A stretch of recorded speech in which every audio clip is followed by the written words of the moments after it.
રાજકોટ કોર્ટને પણ બોમ્બથી ઉડાવી દેવાની ધમકી મળી। કોર્ટની કાર્યવાહી થોભાવીને પોલીસે તપાસ હાથ ધરી।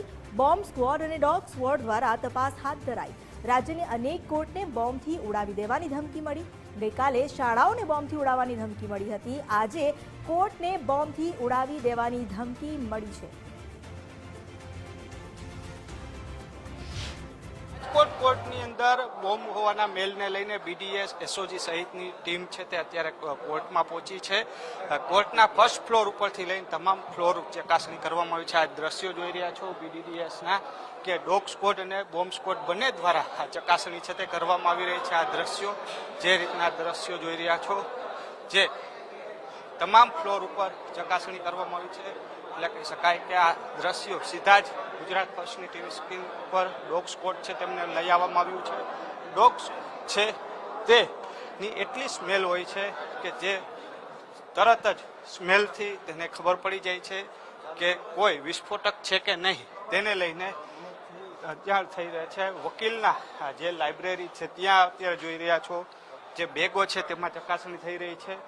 જે ઇલેક્ટ્રિક ગેજેટ છે તેનાથી ને સાથે બોમ્બ સ્ક્વોડ બંને દ્વારા આ ચકાસણી હાલ હાથ ધરવામાં આવી છે। આ દ્રશ્યો જોઈ રહ્યા છો કે બોમ્બ સ્ક્વોડ દ્વારા જે રીતના એક મેલ મળ્યો છે ને તેને લઈને એસઓજી સહિતની ટીમ પહોંચી છે। રાજકોટ ડિસ્ટ્રિક્ટ એન્ડ સેશન્સ કોર્ટની અંદર હાલ તપાસ છે તે શરૂ કરવામાં આવી છે।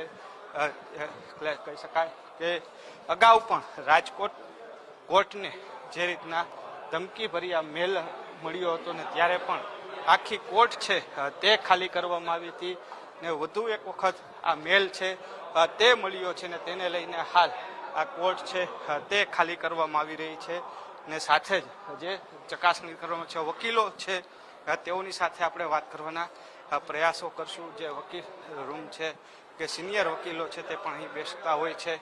વધુ એક વખત જે રીતના મેલ મળ્યો છે તેને લઈને ખાસ આપણે વાત કરીશું તેઓનું શું કહેવું છે। સાહેબ, વધુ એક મેલ મળ્યો છે અલગ અલગ કોર્ટમાં, રાજકોટ કોર્ટમાં પણ અત્યારે ચકાસણી થઈ રહી છે, શું કહો છો? આ એક ડિસ્ટર્બ કરવાનું કાવતરું છે, આ સિવાય કાંઈ નથી। અને લગભગ આવા 25-30 સ્કૂલોમાં કાલે કર્યા હતા, એટલે લોકોને ડરાવવાનો એક પ્રયત્ન આતંકવાદીઓ દ્વારા હશે, પણ એવો કોઈ એના ઈરાદા કામયાબ નહીં થાય। આપનું શું કહેવું છે? કારણ કે વારંવાર આવી રીતના ન્યાયતંત્ર, કારણ કે શાળા અને ન્યાયતંત્ર બેયમાં સૌથી વધારે ભીડ હોય છે। શાળાની અંદર વિદ્યાર્થીઓ હોય છે ને ન્યાયતંત્રની અંદર વકીલો પણ હોય છે ને સાથે અસીલો પણ એટલા જ હોય છે। આપણી ગુજરાત સરકાર દ્વારા લોકોની જે રીતે જાનમાલની રક્ષા થઈ રહી છે, જે રીતે કાયદો અને કાનૂન વ્યવસ્થા એકદમ સચોટ રીતે ચાલી રહી છે, એને ડિસ્ટર્બ કરવા માટે થઈ અને સરકારને બદનામ કરવા માટે થઈ અને આતંકવાદી કૃત્યો કોઈ વ્યક્તિઓ કરી રહ્યા હોય, વારે વારે જે કામગીરી કરી રહ્યા છે એ કાયદો વ્યવસ્થાની પરિસ્થિતિ જે સચોટ છે એને કથળાવવા માટેના જે પ્રયત્નો હોય અને ખોટી રીતે બદનામ કરવા માટેના પ્રયત્નો હોય એવું ચોક્કસ રીતે જોવાઈ રહ્યું છે।